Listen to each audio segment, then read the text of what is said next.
मैं Imran Murtaza, president industrialist association Khonmoh. Government का ध्यान अपनी इंडस्ट्री की तरफ भी ले जाना चाहता हूँ। हमारी इंडस्ट्री जो कश्मीर की इंडस्ट्री है, मैन्युफैक्चरिंग बेस्ड इंडस्ट्री ही मेन इंडस्ट्री है जो कश्मीर में है। किसी ज़माने में टूरिज़म भी हुआ करता था बैकबोन कश्मीर का, लेकिन अभी टूरिज़म इतना ज़्यादा फ्लक्चुएट हो रहा है हर साल कि हमारा शिफ्ट जो है टूरिज़म से मैन्युफैक्चरिंग की तरफ आ गया है। आप दुनिया के किसी भी कंट्री में देखिए, बैकबोन किसी भी कंट्री की एक इंडस्ट्री ही होती है, चाहे वो टूरिज़म इंडस्ट्री हो, चाहे वो सर्विस इंडस्ट्री हो या किसी भी और तरह की इंडस्ट्री। हमारी जो इंडस्ट्री कश्मीर में है वो बहुत बुरी तरह से हिट हुई है। दुनिया के लिए ये सेकेंड वेव है, लेकिन हमारे लिए continuously in a row third wave है। हम 2019 से हमारी जो इंडस्ट्रीज़ हैं, कारखाने हमारे हैं, बंद पड़े हुए हैं। जो एक इंडस्ट्री होती है, इसका एक इकॉनमी में, हमारी सोसाइटी में बहुत बड़ा रोल है।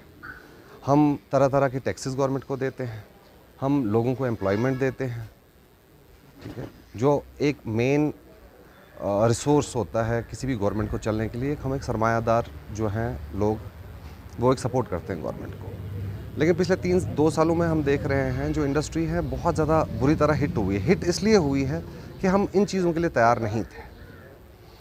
अभी भी 2 सालों से हमारे कारखाने बंद हैं, लेकिन हम पे बैंक के EMIs, एम्प्लॉयज़ की तनख्वाह, बाकी टैक्सेस, बिजली की बिल, ये सारी जो चीज़ें हमारे ऊपर पाइल अप हो रही हैं। हमारी इनकम कैश फ्लोज़ बिल्कुल रुक चुके हैं, क्योंकि इंडस्ट्री और ट्रेड बहुत ज़्यादा फ़र्क है इन दो चीज़ों में। इंडस्ट्री को चलाने के लिए आपको रिसोर्स चाहिए, वो रिसोर्सेज जो आपके पास हमेशा अवेलेबल हों। जैसे हमारे जो कारखानेदार हैं, उन्होंने अपने स्टाफ को छोड़ा नहीं है, इस होप में कि हमारी इंडस्ट्री कभी भी चल सकती है। शायद 17 तारीख तक का लॉकडाउन था, फिर 7 दिन और हो गया। हम इसी होप में होते हैं कि चलो जी 10 दिन और 15 दिन और। ये 10 दिन और 15 दिन करते करते हमारे 2 साल निकल चुके हैं। 2 साल की तनख्वाहें हमें देनी पड़ रही हैं अपने मुलाजमों को, बैंक के इंटरेस्ट, बैंक की EMIs देने पड़ रहे हैं। किसी भी फैक्ट्री के लिए पॉसिबल नहीं है, किसी भी इंडस्ट्री के लिए पॉसिबल नहीं है कि विदाउट कैश फ्लोज़ वो 2 से 3 साल तक सस्टेन कर पाए।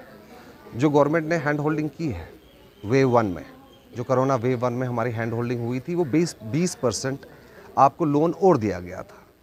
वो लोन इसलिए हमें दिया गया था कि जो हमारे ऊपर ऑलरेडी ब्रांड था लोन्स का, जो हम दे नहीं पा रहे थे, चुकता नहीं कर पा रहे थे, उसको सपोर्ट करने के लिए हमें और 20% दिया गया, जो आज की डेट में हमें काफ़ी नहीं लग रहा है। जो फंड्स हमारे एग्जॉस्ट हो चुके हैं।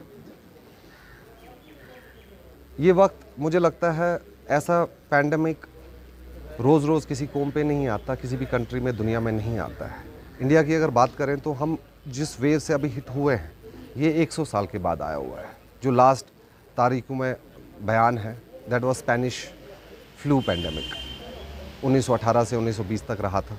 अभी हमारा वैसा ही कुछ सीन चल रहा है। We are bleeding, the business is bleeding. हमारा पैच वर्क से काम नहीं चल पाएगा। मैं गवर्नमेंट से दरख्वास्त करता हूँ कि पैकेज लोन के ऊपर लोन देने से हमारे बिजनेसेस ना रिवाइव हो पाएंगे, ना चल पाएंगे। मैं बिज़नेस से दरख्वास्त करता हूँ, मैं गवर्नमेंट से, कि कुछ ऐसा स्कीम बनाए, ऐसा बेल आउट पैकेज बनाए जो बिज़नेसेस को रोके ना, जिनकी वजह से हमारे बिज़नेस चल पड़े फिर से।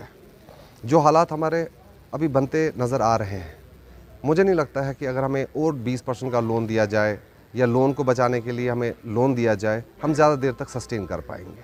वैसी सिचुएशन में मुझे लगता है हमारा जो NPA अकाउंट होना, फैक्ट्रीज़ का बंद होना, जो कि तय है अभी आज की डेट में, वो डेफर हो सकता है, हम उसको टाल नहीं सकते हैं। तो मेरी दरख्वास्त है LG साहब से कि हमें ध्यान देना चाहिए एक ऐसे पैकेज पे, एक ऐसी हैंड होल्डिंग पे जो बिज़नेसेस को, जो हमारी कश्मीर की इंडस्ट्री है, कश्मीर की इकॉनमी की बैकबोन बने, ताकि हम और ज़्यादा लोगों को एम्प्लॉयमेंट दे पाएँ, और ज़्यादा हम अपना रेवेन्यू जमा करके गवर्नमेंट के ख़जानों में भरें।